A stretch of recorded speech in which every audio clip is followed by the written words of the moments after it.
Assalamu alaikum, hello, and welcome back. It's great to have you here again in our second unit of Module 1, Unit 1B.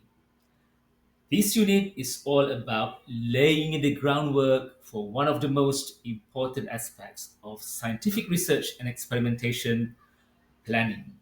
Let's begin by understanding what this unit is all about.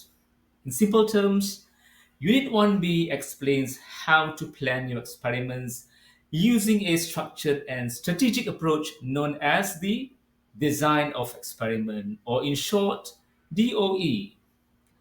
Whether you are optimizing a machine, testing a new drugs, or fine tuning a recipe, the way you plan for your experiment matters. And guess what? There's more than one strategies for planning an experiment. Let's unlock the three major strategies of experimentation and discover how to go from guessing to guaranteed insight.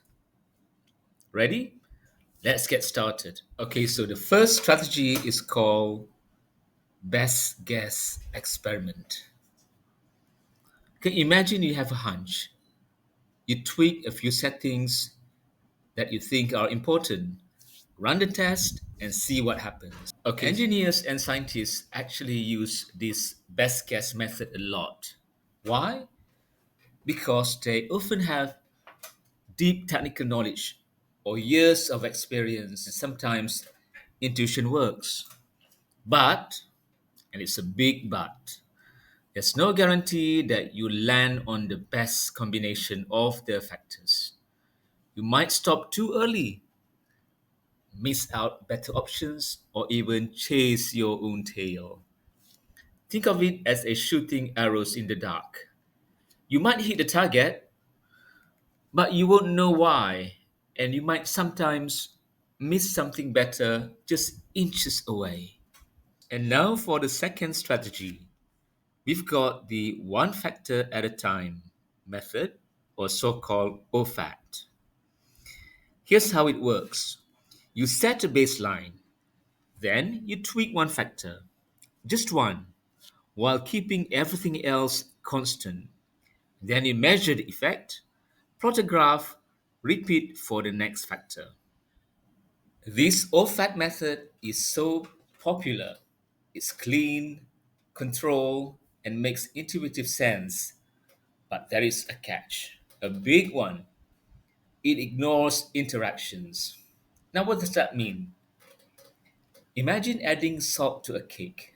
Tasty, right? Now imagine adding salt and baking soda together.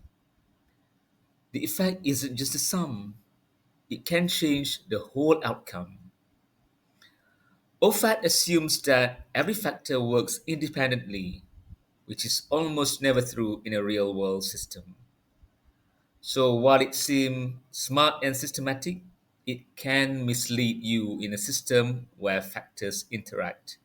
And they often do. And now for the big one: statistically designed experiments, also known as factorial experiments. This is the gold standard. Here, we vary multiple factors together and analyze their combined effects. This approach is smart by design, literally. It's all about planning experiments strategically, collecting data systematically, and using statistical analysis to draw solid, objective conclusion.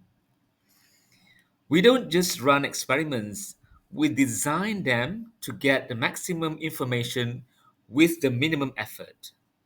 So whether you are identifying influential factors, which is doing screening experiment, or optimizing for the best outcome, which is the optimization experiment, or making your system rock solid despite uncertainties, which is robustness experiment, statistical design helps you solve the problem right and solve it fast.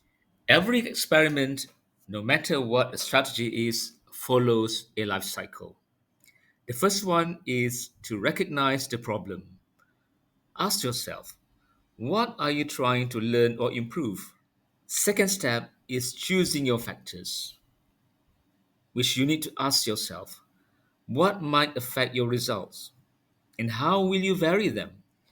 The third step is to select your response variable, which is what are you measuring?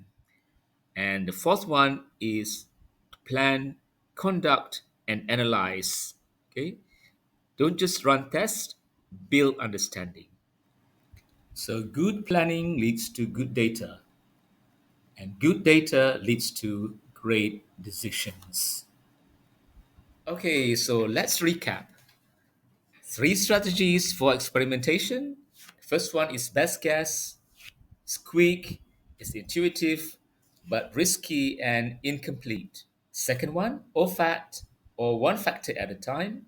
It is structured but blind to interactions. The third one, that's the one that we are promoting, statistically designed experiment, which is precise, powerful, and backed by data.